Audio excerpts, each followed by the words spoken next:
नजर के सामने, जिगर के पास, नजर के सामने,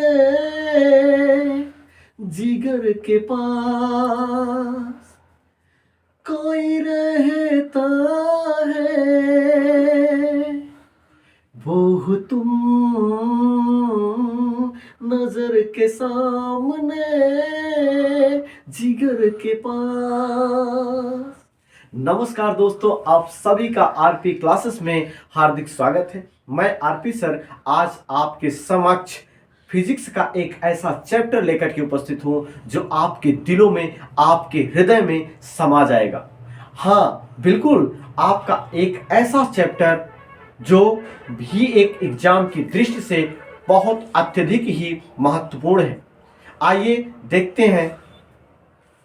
जी हाँ दोस्तों, आज हम आपके समक्ष उपस्थित हैं फिजिक्स का एक ऐसा चैप्टर जो यहाँ से आपको बहुत ही इंपॉर्टेंट क्वेश्चन निकल कर आते हैं। जैसे चैप्टर का नाम क्या है? तरंग गति। दोस्तों, हमारे मन में यह जिज्ञासा उत्पन्न होती है कि तरंग होती क्या है। इस तरंग को जानने के लिए हम सबसे पहले इसके बारे में आपको एक उदाहरण देते हैं। दोस्तों, जैसा कि हम लोग अपने बचपन में एक तालाब में क्या करते थे? ईंट को फेंका करते थे। ईंट को फेंकने के बाद उसमें कुछ विक्षोभ उठ रहे थे। हमने क्या देखा? उस तालाब से उठने वाला विक्षोभ, यानी जहां पर वो ईंट गिरता था, उस जल में ईंट गिरता था और ईंट गिरने के पश्चात वहां से जो लहरें उठा करती थी, वह लहरें उठते उठते वो जाकर के किनारों पर समाप्त हो जाती थी। इसी संपूर्ण घटना को विक्षोभ, इसी संपूर्ण विक्षोभ को तरंग कहा गया। क्या कहा गया? तरंग गति कहा गया। जी हाँ, अर्थात इसके परिभाषा निकल के आपके सामने आती है कि तरंग गति किसे कहते हैं। तरंग गति किसे कहते हैं अब समझ में हमारे आ गया। इसके कहने का मतलब यह है, यदि किसी माध्यम में विक्षोभ के आगे बढ़ने की प्रक्रिया को ही हम तरंग गति कह सकते हैं।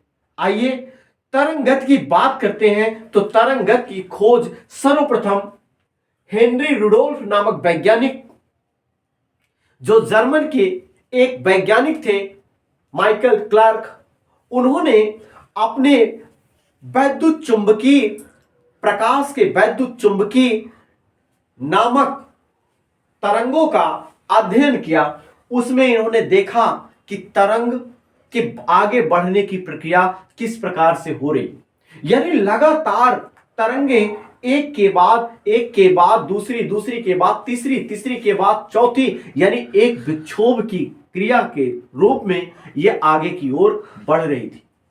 दोस्तों, इसी तरंग की बात करें, अर्थात इसकी परिभाषा निकल करके क्या आती है? किसी माध्यम में विक्षोभ के आगे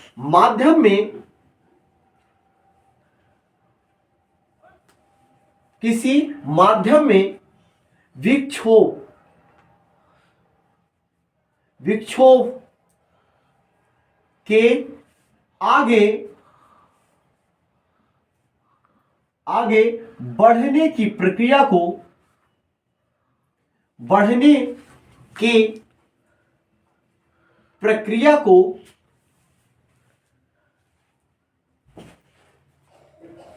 तरंग गति कहते हैं। तरंग गति कहते हैं।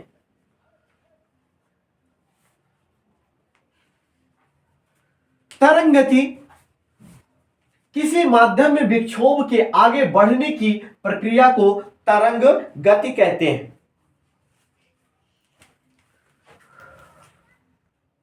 अर्थात बिना माध्यम के कण, इस प्रक्रिया में हम देखते हैं कि जैसे अगर कोई तालाब है, तालाब जल से भरा हुआ है,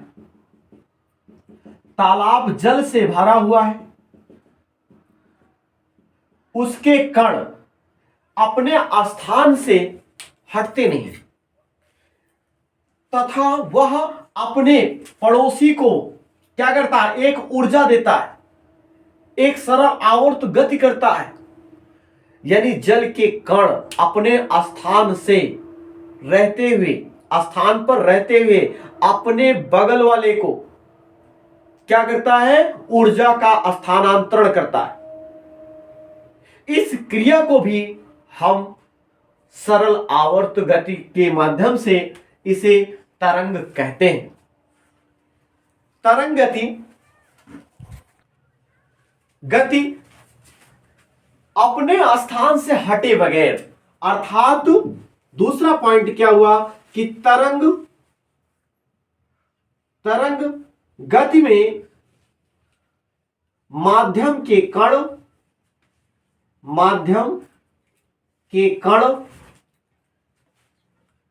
अपने स्थान से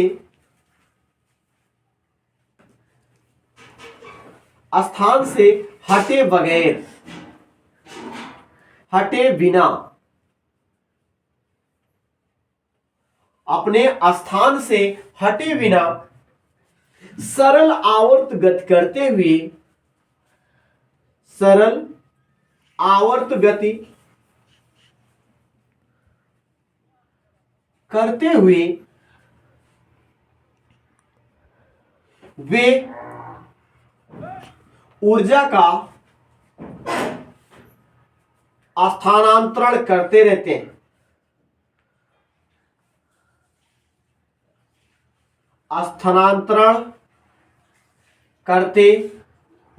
हैं। पहला पॉइंट। बात करते हैं दूसरे पॉइंट की। समझ में आ गया? कहने का मतलब क्या हुआ? पहला पॉइंट यह निकल के आता है कि तरंग गति क्या होती है, तरंगे क्या होती हैं। तरंगे की बात करें तो तरंग, मैंने जैसे कि बताया कि तरंग किसी माध्यम में विक्षोभ के आगे बढ़ने की एक घटना है। किसी माध्यम के विक्षोभ के आगे बढ़ने की एक प्रक्रिया है, उसी घटना को तरंग गति कहते हैं।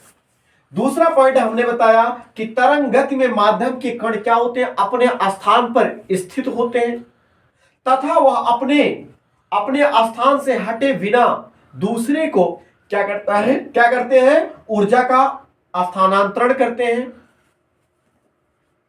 तीसरा महत्वपूर्ण बात आपको बताएं कि ऊर्जा के साथ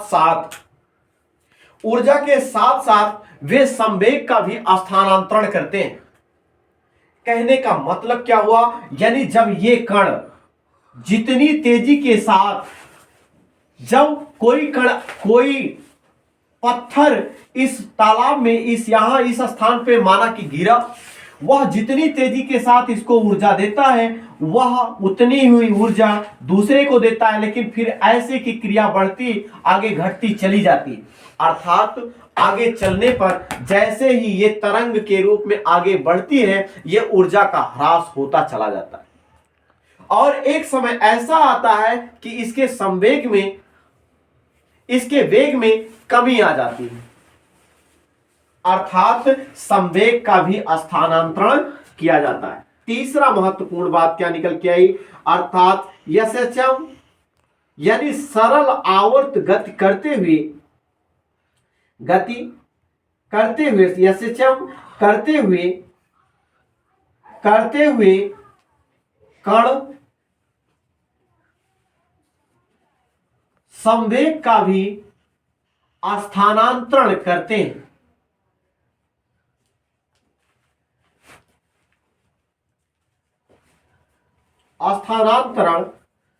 हैं।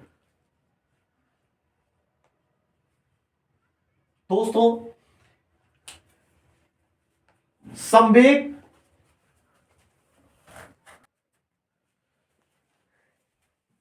देखिए दोस्तों, तरंग के प्रकार, अगर हम तरंग के प्रकार की बात करें तो तरंग दो प्रकार की होती है। पहला है यांत्रिक तरंगे, दूसरा है वैद्युत चुंबकीय तरंगे। यांत्रिक तरंगे अर्थात जिन्हें चलने के लिए माध्यम की आवश्यकता होती है। क्या आवश्यकता होती है? जिन्हें चलने के लिए माध्यम की आवश्यकता होती है, उन्हें यांत्रिक तरंगे कहते हैं। माध्यम की आवश्यकता होती है, माध्यम की आवश्यकता होती है। अगर आप माध्यम की बात करें तो माध्यम कैसा चाहिए? माध्यम 3 चाहिए। माध्यम कितने चाहिए? 3। वो माध्यम कौन से हैं? जैसे पहला माध्यम है ठोस, दूसरा माध्यम है द्रव और तीसरा माध्यम है गैस। तीसरा माध्यम है गैस। यानी ऐसे तरंग जिनमें जो इन 3 माध्यमों में अर्थात ठोस, द्रव तथा गैस में विचलन करें या चल सकें, उन्हें ही यांत्रिक तरंग कहते हैं। दोस्तों, जब वैद्युत चुंबकीय तरंगों की बात करते हैं तो वैद्युत चुंबकीय तरंगें ऐसी तरंगों को कहा जाता है जिनके लिए कोई माध्यम की आवश्यकता नहीं होती। कोई माध्यम की आवश्यकता नहीं होती है। माध्यम की आवश्यकता नहीं होती है।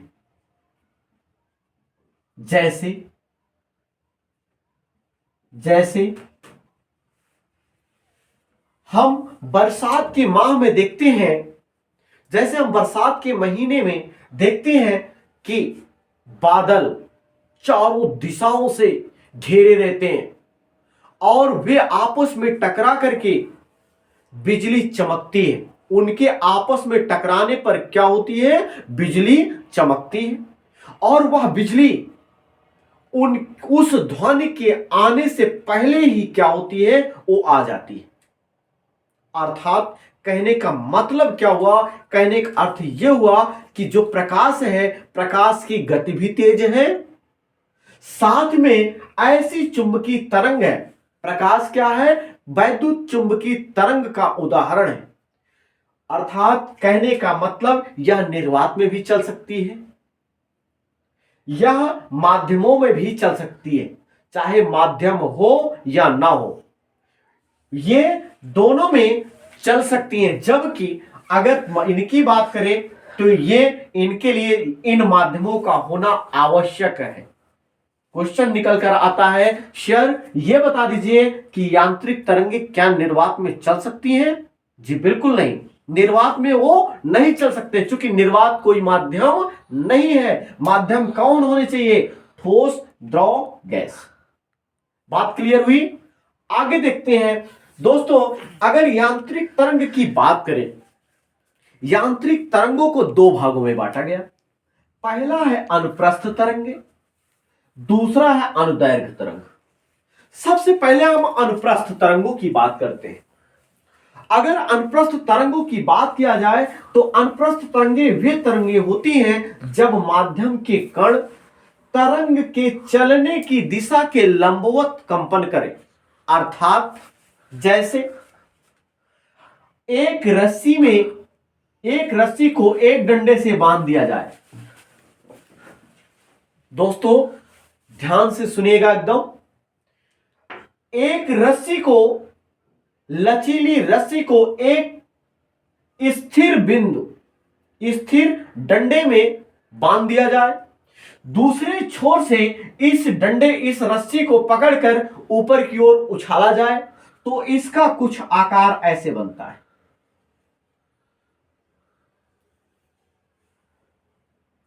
बनता है? जी हां, बिल्कुल इसी प्रकार से बनता है जैसे हमने आपको करके दिखाया। इस उठे हुए भाग को श्रृंग कहते हैं। क्या कहते हैं बाबू? श्रृंग कहते हैं। दूसरे अगर निचले सिरे की बात करें तो इसे गर्त कहते हैं। थोड़ा सा गांव की अपने दिशा में चलिए, गांव की दिशा में, और जब उसी गांव की दिशा में आप चलते हो तो आपको कहते हैं कि जाओ तुम गर्त में गिर जाओ।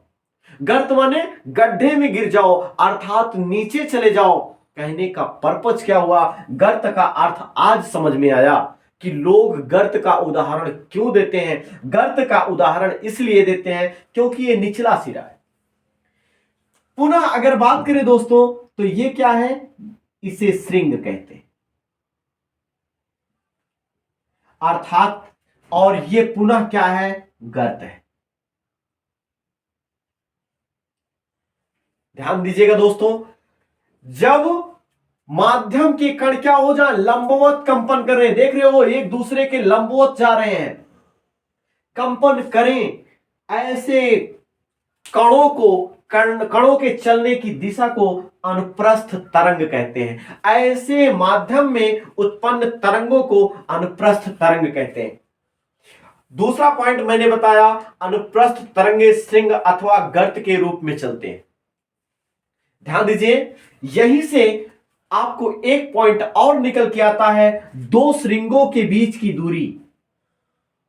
दो श्रृंगों के बीच की दूरी को लेम्डा अर्थात तरंग दैर्घ्य कहते हैं। तरंग दैर्घ्य किसे कहते हैं, तो दो श्रृंगों अथवा दो गर्तों के बीच की दूरी को क्या कहा जाता है, लेम्डा तरंग दैर्घ्य, तरंग दैर्घ्य कहा जाता है। तरंग दैर्घ्य, और फिर तीसरा पॉइंट निकल के आता है कि दो श्रृंगों के बनने के समय को, दो श्रृंगों के निर्माण के समय में जो समय लगता है उसे आवर्त काल कहा जाता है। अर्थात यहां से जो कण रस्सी चली होगी, यहां आई है और यहां से यहां आई और यहां से यहां, यानी इन दो श्रृंगों के निर्माण में जितना समय लगा है उसी घटना को आवर्त काल कहा गया। बात समझ में आ गई होगी आपको बिल्कुल कि श्रृंग, अनुप्रस्थ तरंगे श्रृंग अथवा गर्तों के रूप में चलते हैं। यहीं से मुझे यह भी पता चल गया कि अनुप्रस्थ दो श्रृंगों के बीच की दूरी को तरंग दैर्घ्य लेम्डा कहते हैं। तीसरा महत्वपूर्ण बात निकल के आई कि दो श्रृंगों अथवा दो गर्तों के निर्माण में जो समय लगता है, बनने में जो समय लगता है उसी घटना को आवर्त काल कहते हैं। तीसरी सबसे महत्वपूर्ण बात करें कि अनुप्रस्थ तरंगें केवल दो ही माध्यमों में चल सकती हैं। वो माध्यम कौन से हैं, ठोस तथा द्रव। ठोस तथा द्रव, केवल दो ही माध्यमों में ये तरंगे, अनुप्रस्थ तरंगे चल सकती हैं। जैसे ठोस में ये किसी भी सतह पर चल सकती है, लेकिन द्रव की अगर बात करें तो द्रव में यह केवल निचले पृष्ठों पर, द्रव के निचले पृष्ठों पर यह तरंगे गतिमान हो सकती हैं। द्रव के निचले पृष्ठों पर यह तरंगे गतिमान हो सकती हैं। दोस्तों आगे हम देखते हैं अनुदैर्घ्य तरंग के बारे में। अनुदैर्घ्य तरंग ऐसी तरंगे होती हैं जो तीनों अवस्थाओं में चल सकती हैं। पहला, अर्थात कहने का मतलब क्या हुआ, यह ठोस में भी चल सकती हैं, द्रव में भी चल सकती हैं तथा गैस में भी यह तरंग चल सकती है। जैसे ठोस की अगर बात करें तो जैसे स्प्रिंग में चलने वाली तरंगे, स्प्रिंग को अगर हम तानते हैं तो स्प्रिंग में क्या होता है, संपीड़न तथा विरलन के रूप में चलती हैं। किसमें चलती हैं, संपीड़न तथा विरलन के रूप में चलती हैं। संपीड़न तथा विरलन का अर्थ क्या हुआ, अर्थात यह समांतर क्रम में चलती हैं। जैसे एक अगर हम स्प्रिंग को लेते हैं और स्प्रिंग को क्या कर दिया जाए, तान दिया जाए, और उसको छोड़ने के बाद ऐसा प्रतीत, वो झंझनाने की जो तेजी के साथ क्या होता है, जो झंझनाहट होती है, अर्थात कुछ इस प्रकार से होती है।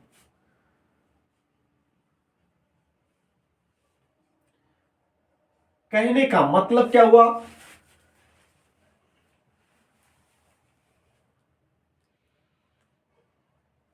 यानी ये इस घटना को कहा जाता है संपीड़न। इस घटना को कहा जाता है संपीड़न और पुनः इस घटना को कहा जाता है विरलन। पुनः इस घटना को कहा जाता है संपीड़न और इस घटना को कहा जाता है विरलन। अर्थात ऐसी तरंगें जो समांतर दिशा में गति करें, उनके तथा वह संपीड़न तथा विरलन के रूप में चलती हो, उन्हें कौन सी तरंग कहा जाएगा? अनुदैर्घ्य तरंग कहा जाएगा। अनुदैर्घ्य तरंगे संपीड़न, संपीड़न क्या है? संपीड़न में क्या कंडीशन है? अर्थात तरंग के कण पास पास होंगे। क्या होंगे? पास पास होंगे। उसी घटना को कहा जाता है संपीड़न। अच्छा भैया, जब कण पास पास होंगे तो क्या होगा? उनकी डेंसिटी क्या होगी? ज्यादा होगी, घनत्व तो ज्यादा होगा। अगर घनत्व तो ज्यादा होगा तो दाब भी तो ज्यादा होगा। हां, उसका दाब भी क्या होगा? ज्यादा होगा।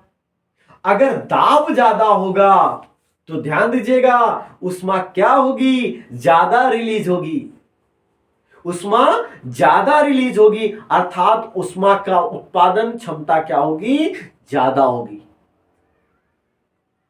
वहीं पर अगर विरलन की बात कर लें, कण अगर दूर दूर हैं, कण क्या है? दूर दूर हैं, तो इस घटना को विरलन की अवस्था कहा जाता है। इस सिचुएशन में क्या होता है? इस स्थिति में क्या होता है? इसमें जब कण दूर दूर होंगे तो दाब कम होगा, और दाब कम होगा तो डेंसिटी कम होगी। अगर डेंसिटी कम होगी तो ऊष्मा क्या होगा? ऊष्मा कम रिलीज होगा। बात समझ में आ गई? एकदम बिल्कुल समझ में आ गया कि ऊष्मा क्या होगा? कम रिलीज होगा। तीसरी महत्वपूर्ण बात, जैसे इसके उदाहरण देख लिया जाए, अनुदैर्घ्य तरंगों के उदाहरण देख लिया जाए भाई, उदाहरण देख लिया जाए। जैसे ध्वनि की तरंगें, पहला है जैसे ध्वनि की तरंगें। कौन सी तरंगें? ध्वनि की तरंगें। देखिएगा, जब हम बोलते हैं, जब मेरे द्वारा कोई आवाज निकलती है तो यह एक सरल रेखा में, समांतर रेखाओं में गति करती है। आप देखते होंगे कि कभी कभी आप जिस दिशा में मुख करके बोलते हैं, उस दिशा के समांतर ध्वनि तेजी के साथ आगे बढ़ती है, जबकि उस दिशा के पीछे यानी आपके पीछे वो ध्वनि कम सुनाई पड़ती है।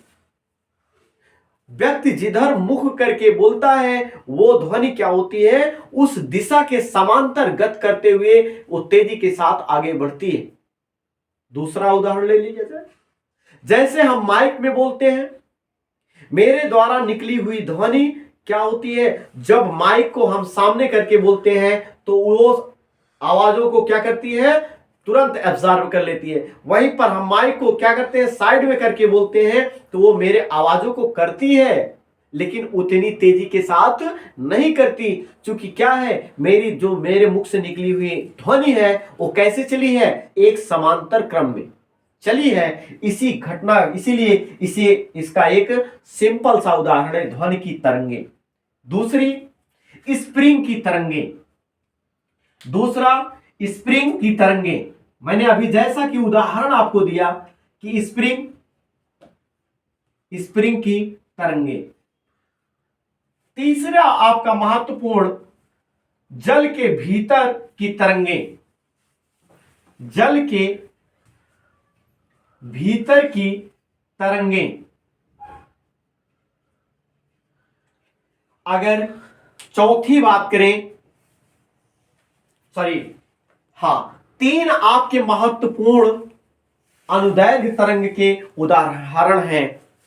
दोस्तों, ये आपका चैप्टर है जो मैंने स्टार्ट किया, और आज ये मेरा पहला वीडियो है।